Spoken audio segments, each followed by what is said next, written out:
All rise. The Honorable Gary R. Herbert, Governor of the great state of Utah, and First Lady Jeanette Herbert.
Go ahead and begin, Governor.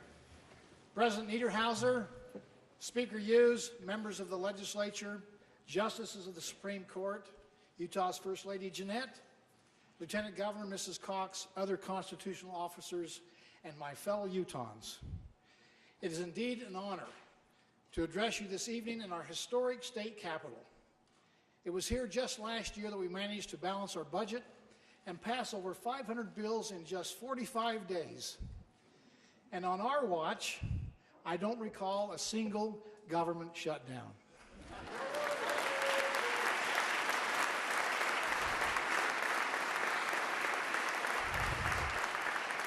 For each of the past 8 years, I have come before you in this special setting to talk about policy and priorities. I usually tout our economic growth and urge increased funding for education. I talk about taxation and transportation. I encourage ways to improve our social services and our environmental stewardships. Along the way, I might even brag about some particular successes. And if you're really lucky, you might even hear me share how Utah ranks at the top of a national survey, or 2, or 3, or 4.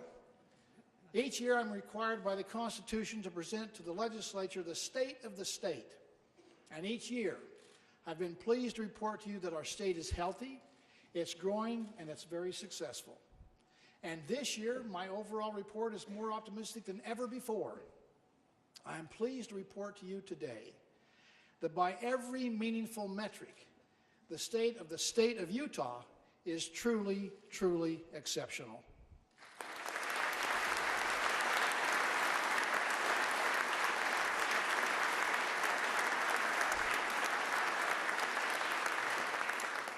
As I have given some thought about this special occasion where the leadership of the state of Utah is gathered and focused for a few rare moments, I have felt inclined to use this time just a little bit differently. So tonight, if you really want to get your fill of Utah bragging rights, you have to go and get out your smartphone and go to utah.gov/state of the state, where you will be able to find an abundance of commendations and accolades. And if you're really hoping for a detailed review of my budgetary and legislative priorities, and I know that you probably really were, simply visit again utah.gov/state of the state. And by the way, I know that you already know what we need to be doing over these next 42 days. You already know that we need to prioritize funding and standards for the kind of learning that educates the hearts and the minds of our children so that they can flourish in our highly competitive global marketplace. You already know that we need to update our tax code so that it conforms to the realities of today's dynamic marketplace while anticipating what tomorrow might bring. You already know that we need to strive to keep tax rates low and revenues reliable by broadening the base. You already know that we need to think proactively about infrastructure so that we maintain what we build, so that users pay their fair share, and so that we are investing in the future of our great state. You already know that we need to think creatively about transportation funding so that our finite funds provide for the most cost-effective solutions, regardless of the mode of travel, for getting people to where they want and need to go. You already know that although we have continued to reduce overall emissions, we need to do much more to encourage responsible choices and pursue evidence-based improvements for our air quality. You already know that we need to patch up holes that are in our social safety net. And you also know that we need to do all of this, and we can, without growing the size, the scope, or the burden of government carried by the taxpayer. That's a big ask, but I know that we can do these hard things. So tonight I want to talk about the good that comes from doing the hard things. I'd like to talk about building our future together, how we perpetuate our unique culture of self-reliance and personal responsibility, and how we can build a better, a kinder, and a more civil world. Let's begin with a little history. Some people might not recognize this. Others may. This is an actual book. In a world now filled with smartphones, I know that some of us may have forgotten what these things actually look like. This book contains the laws of Utah passed in 1917. Back in the day, the general session of the legislature only met in odd-numbered years. 101 years ago, in 1917, the House and the Senate passed, and Governor Simon Bamberger then signed into law 131 bills that span a total of 458 pages. And they did some pretty big things back then. For starters, they passed statewide prohibition of alcohol, a full 3 years before it became nationwide policy. Now, I know we like to be in Utah at the vanguard of alcohol policy, but please, Representative Thurston, don't look at this.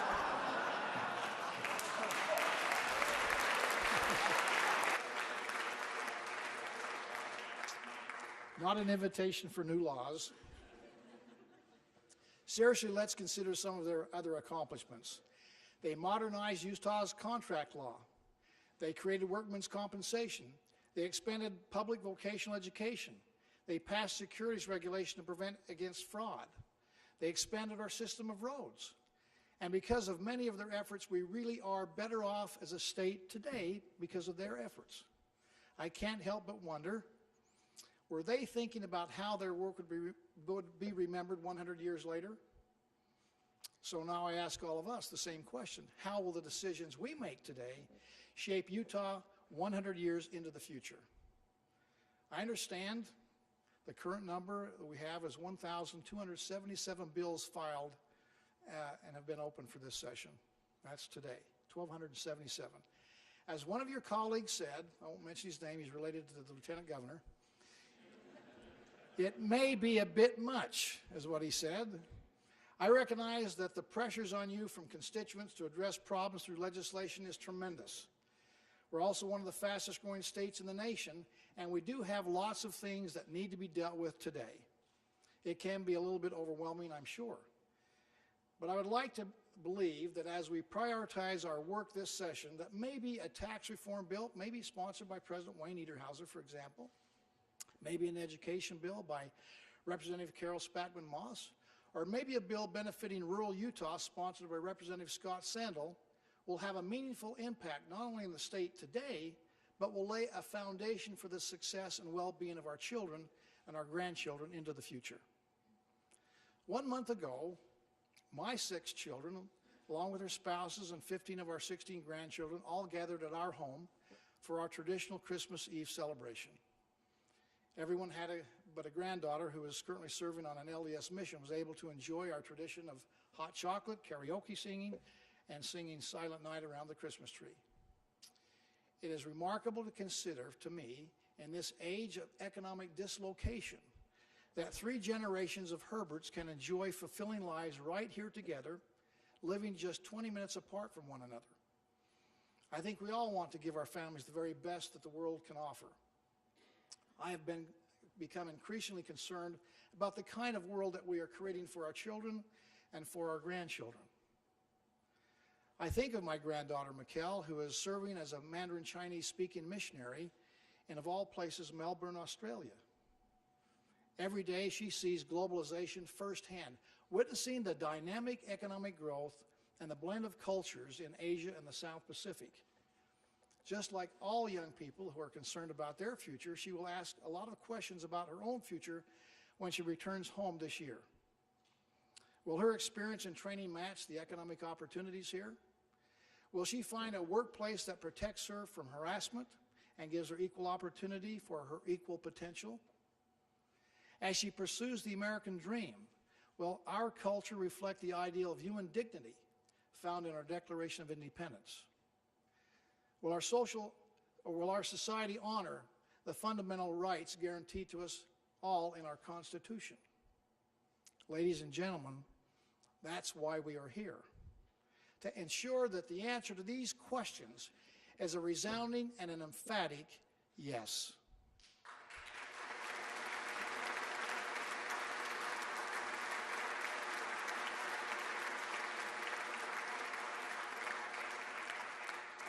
As the elected representatives in the state, it is sometimes tempting to think that it is what we do with policies, with procedures, and certainly with appropriations that makes all the difference in the well-being of our state. Now, don't get me wrong, our law and policy are critically important. And I know from personal experience, as I know you do too, that few things can be more detrimental than bad law and bad policy.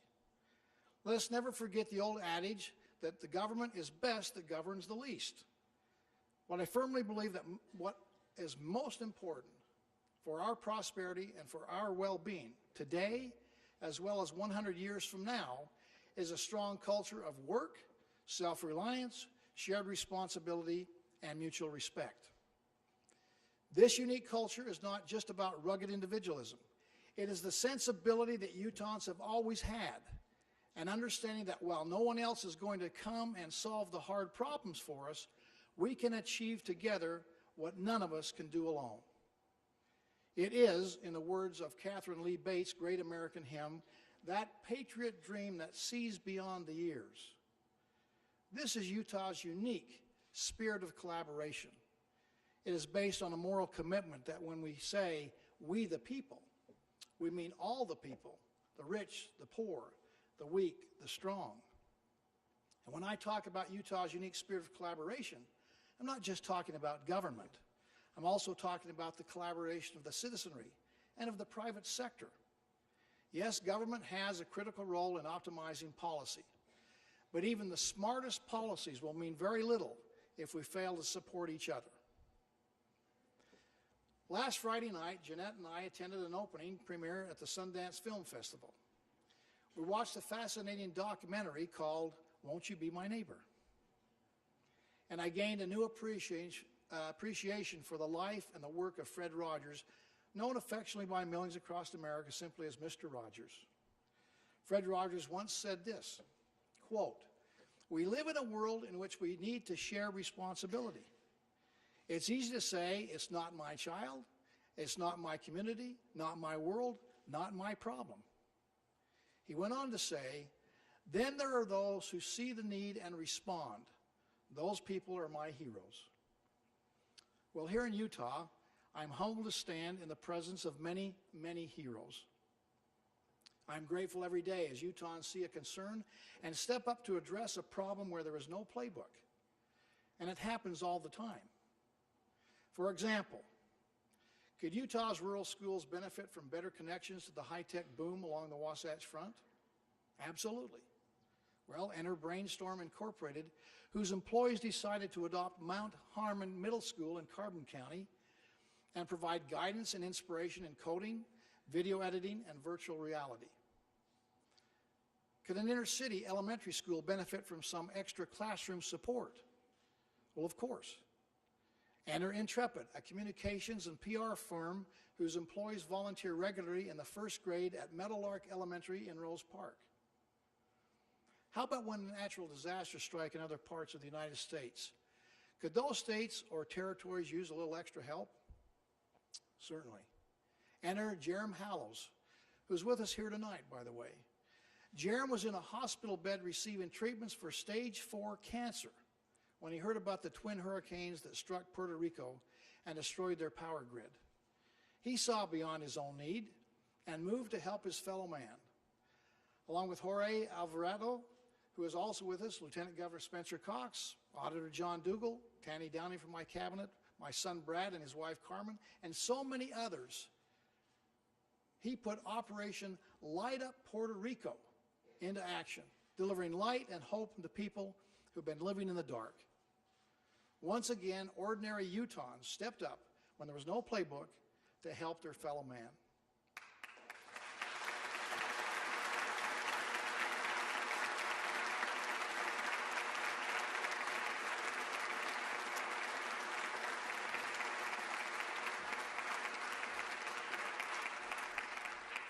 When I became governor, I said that Utah would unlock unlimited possibilities through unprecedented partnerships.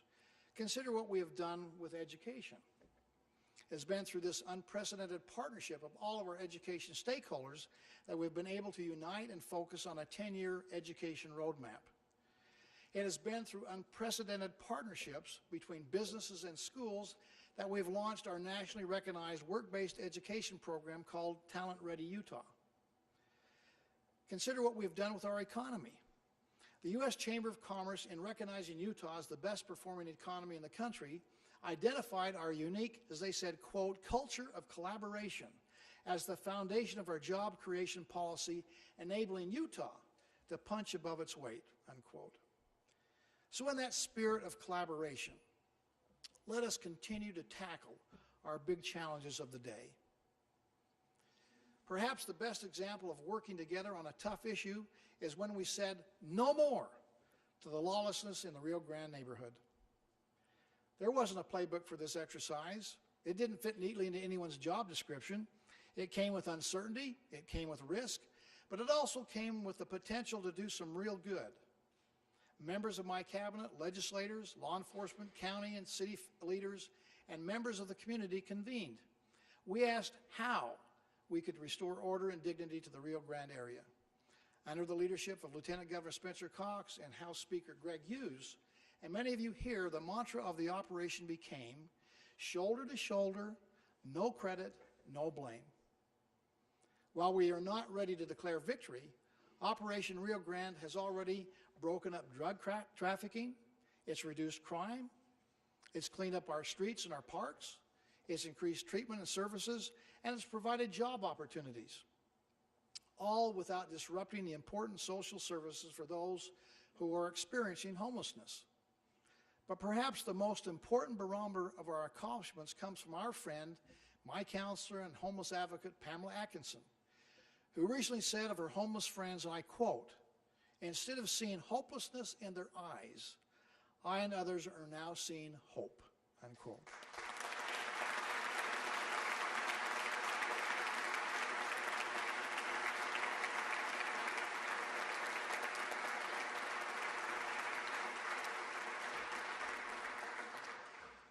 Unfortunately, there is another group of Utahns who also need greater hope.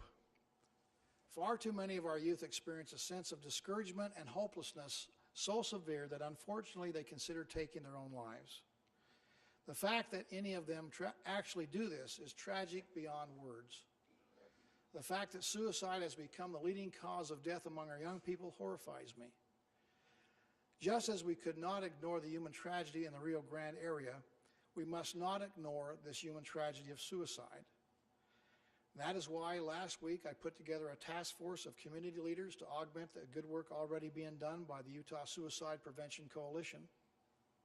Under the direction of my administration and key legislators, including Representative Steve Elison, this task force represents the shared concern of civic, health, educational, and ecclesiastical organizations. By bringing together community connections and expertise, this task force will meet with the Suicide Prevention Coalition, prioritize their insights, and bring to us a clear path for immediate community engagement by this February the 15th. This session, together, we find solutions.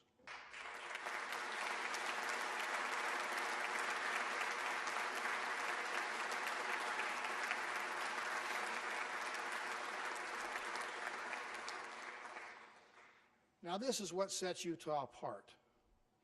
And instead of skirting the big issues, instead of pointing fingers, and instead of refusing to talk about them, we face them in the spirit of personal and shared responsibility.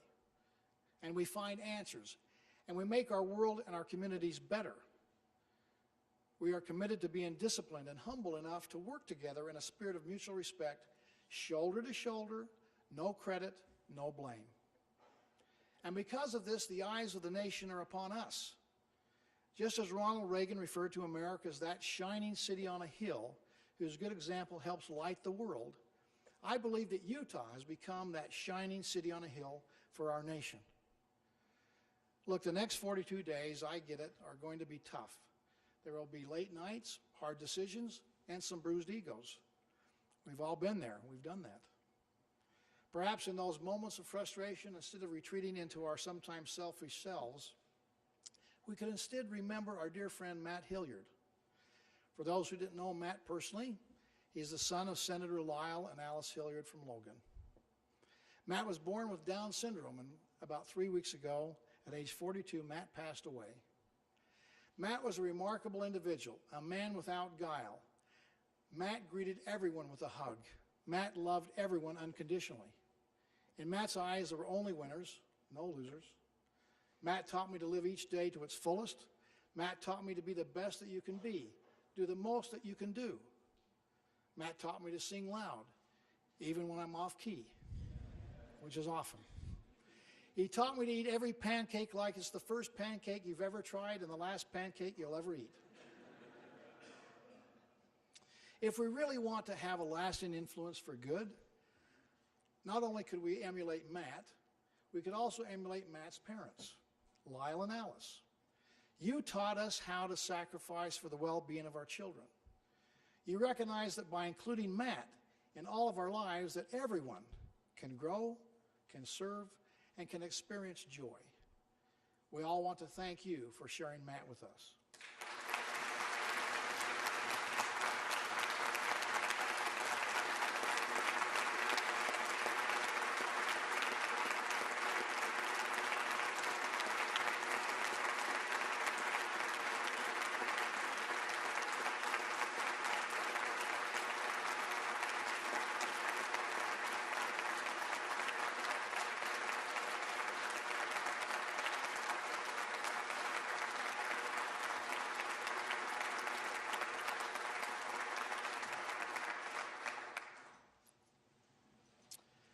So this session, let's set a goal. I think we can reach for it. Let's, from now on, try to live our life like Matt. And let's make decisions that matter. If we do our job right, 100 years from now, our great-grandchildren will dust off the laws for 2018, and they will recognize that what we did together over these next few weeks laid the foundation for their extraordinary successes in the year 2118. If we do our job right today, Utah in the future will still be the greatest place to live, to love, to work, and to serve, where people can become the best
All right, we've got Representative Brad Wilson back, and I'll recognize him for a motion. Representative Wilson. Thank you, Mr. President. I move the complete text of the Governor's State of the State address be spread upon the pages of the Senate and House journals, that the Committee of the Whole be dissolved, and that the joint convention stand adjourned. All in favor, say aye. Aye. Are there any opposed? That motion passes unanimously.